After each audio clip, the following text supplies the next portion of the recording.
Nuestro grupo está conformado por Edimar Guadana, Santiago Álvarez y mi persona Jonathan García.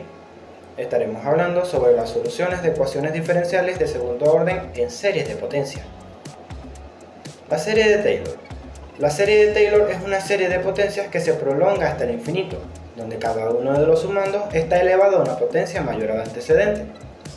Cada elemento de la serie de Taylor corresponde a la enésima derivada de la función f evaluada en el punto A, entre el factorial de n factorial, y todo ello multiplicado por x menos a elevado a la potencia de n. En términos formales o matemáticos, la serie de Taylor tiene la siguiente forma. Ejemplo de serie de Taylor. Supongamos que queremos encontrar la serie de Taylor de la función f de x igual a la exponencial de x alrededor del punto A igual a 0. Las derivadas de e por x son todas e por x y evaluadas en x igual a 0, porque todas son 1. Entonces la serie de Taylor se muestra así. Otro aspecto a tener en cuenta es que f es una función derivable n veces en el punto A. Si n es el infinito, se trata de una función infinitamente diferenciable. En caso particular, cuando a es igual a 0, la serie también es llamada serie de Maclaurin. Ahora, serie de Maclaurin.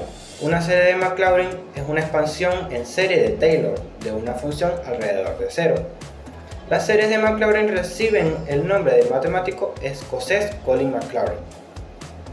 Un ejemplo de la serie de Maclaurin es la serie de Maclaurin de una función f de x hasta el orden n de seno.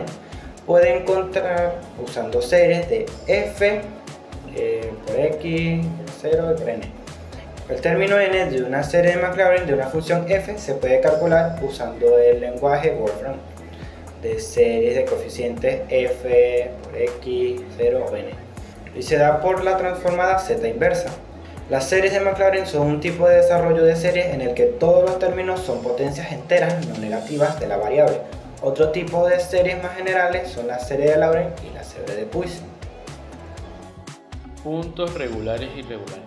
En el contexto de las ecuaciones diferenciales, los puntos regulares y irregulares son conceptos importantes de analizar la solución de estas ecuaciones. Puntos regulares. Un punto x igual a es un punto regular de una ecuación diferencial. Si las soluciones de la ecuación pueden ser representadas por una serie de potencias alrededor de ese punto. En otras palabras, las soluciones tienen una expansión en serie de potencias en x igual a. Puntos irregulares. Un punto x igual a es un punto irregular si la solución de la ecuación diferencial no puede ser representada por una serie de potencias alrededor de ese punto. Esto puede ocurrir por varias razones, como la presencia de las singularidades de la ecuación diferencial. Puntos singulares. Ecuación indicial. Un punto singular es un punto en el que una solución de una ecuación diferencial puede ser representada por una serie de potencias. En estos puntos, la solución puede tener una singularidad, lo que significa que la función no está definida o no está analítica en ese punto. Tipos. Puntos cúspides. Son puntos en los que la curva cambia bruscamente de dirección, formando una especie de punta. Puntos de inflexión. Son puntos donde la concavidad de una curva cambia, es decir, la curva pasa de ser convexa a cóncava, o viceversa. Puntos de autoinserción. Son puntos donde la curva se inserta a sí misma. Puntos asítotas.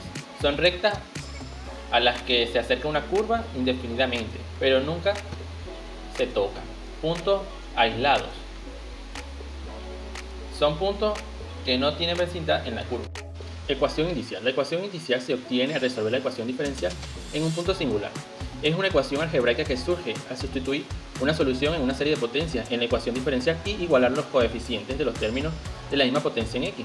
¿Para qué sirve? Determina la forma de las soluciones. La ecuación inicial nos ayuda a encontrar el exponente inicial r, una serie de potencias que expresa la solución de la ecuación diferencial y alrededor de un punto singular regular. Resolver ecuaciones diferenciales es una herramienta esencial en el método de Frobeus, que utiliza para resolver las ecuaciones diferenciales de este mismo tipo. El siguiente ejercicio de y' igual a y. El método que utilizaremos se llama método de la serie de potencias y consiste en buscar una solución de la ecuación diferencial que puede expresarse como una serie de potencias, es decir, una expresión de este tipo, y en sus siguientes términos, que se trata de una suma infinita, es decir, una serie de potencias. También se puede expresar en su forma más compacta con esta notación, la notación sigma, anotación de sumatoria. En esta notación indicamos en qué valor inicia el índice. En este caso estamos llamando n y arriba indicamos pues que esto se trata de una suma infinita de términos, es decir, empieza en el 0 y se sigue sumando infinitamente. Al lado de la notación sigma ponemos el término general que sería cn x a la n, y esto lo que significa que primero se sustituye el valor n igual a 0, con lo que nos quedaría c0 x a la 0, pero x a la 0 es 1, o sea que solamente nos queda c0, que es el primer término. Después de eso le vamos a sumar el siguiente término, que es el siguiente número entero que sigue del 0, que sería el 1, entonces sería c1 x a la 1. Después le sumamos el siguiente término, que es ahora el 2, que sería c2 x a la 2, que ahí está, luego el siguiente término, que sería el 3, y así se siguen sumando todos los términos infinitamente. Esto es lo que quiere decir esta notación, anotación sigma. Y estamos suponiendo que el tipo y se puede expresar como una suma de este tipo. Ahora, para sustituir en nuestra ecuación diferencial necesitamos calcular y', es decir, la derivada de la expresión y. Al derivar nos quedaría esto de aquí. C0 es una constante, por lo que su derivada es 0, así que ya no se coloca. Derivada de C1x es C1, porque es una constante por x. La derivada es nada más la constante C1. Luego la derivada de C2x, la 2.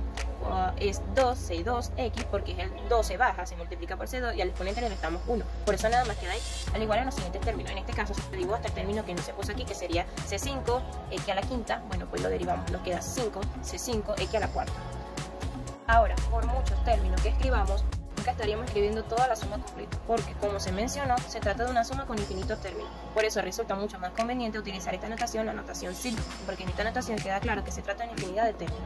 Esta suma de las derivadas podemos representarla con esta notación de esta forma. La suma desde n igual a 0 al infinito de n por cn por el x a la n menos 1. Esta expresión que aparece dentro de la suma es la misma que si hubiéramos derivado el término general de la sumatoria en y. Estos términos de y' quedan determinados por esta notación. Lo siguiente es sustituir en la ecuación diferencial, así que en lugar de y' ponemos todos los términos de y' y es igual a y, donde colocaremos todos los términos de y. Y aquí lo que vamos a hacer es comparar los coeficientes de la misma potencia de x, es decir, este de aquí, C1, que es el término independiente, que no tiene ninguna x, debe ser igual al término independiente de acá, que es C0, que no tiene ninguna x. Es decir, C1 es igual a C0. Ahora los coeficientes de x que están elevados al exponente 1, pues tienen que ser iguales, o sea, el 2C2x tiene que ser igual a C1x, entonces 2C2 es igual a C1. Aquí podemos despejar C2, el 2 que está multiplicando pasa dividiendo, así que nos queda C2 igual a C1 sobre 2. Pero como ya dijimos, C1 es igual a C0, así que de aquí, donde está el C1, podemos colocar el C0. Como vamos a ver, todos los coeficientes se van a poder expresar en términos de C0. Ahora C3, igualamos el coeficiente de x cuadrada, que es 3C, 3C3, y acá en C2, y así sucesivamente los demás términos. Algo por mencionar es que arriba de las fracciones siempre aparece C0, y abajo la multiplicación de los números enteros que llevará el mismo índice del coeficiente que estamos calculando.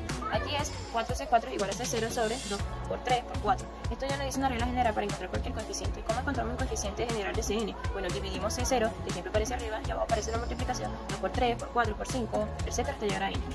Del coeficiente que estamos calculando. Esto de aquí es la regla general, Cn igual a C0 sobre 2 por 3, por 4, por 5, por n. Ahora, hay una notación que sirve para abreviar este tipo de multiplicación. Esa notación es de la n factorial. Se define como la multiplicación de los primeros números enteros hasta llegar a la propia n, es decir, 1 por 2, por 3, etc. hasta llegar a n. Por lo que esta expresión Cn es igual a C0 sobre 2 por 3, por 4, por 5, por n. Se puede escribir también así, Cn igual a C0 sobre n factorial. Ya tenemos entonces la expresión general del coeficiente, por lo que podemos sustituir aquí en la sumatoria en la que empezamos por y. Entonces tenemos que y va a ser igual a la sumatoria desde n igual a 0 hasta infinito, y ya en lugar de poner cn ponemos su expresión general, que es c0 sobre n factorial por x a la n. Esto de aquí es lo que define la función, que es la solución de esta ecuación diferencial. Se puede dejar ya escrita así la solución, aunque si nos fijamos c0 es una constante. Podemos sacarla de la sumatoria, que esto es una propiedad de la sumatoria, es decir, y es igual a c0 sumatoria x a la n sobre n factorial.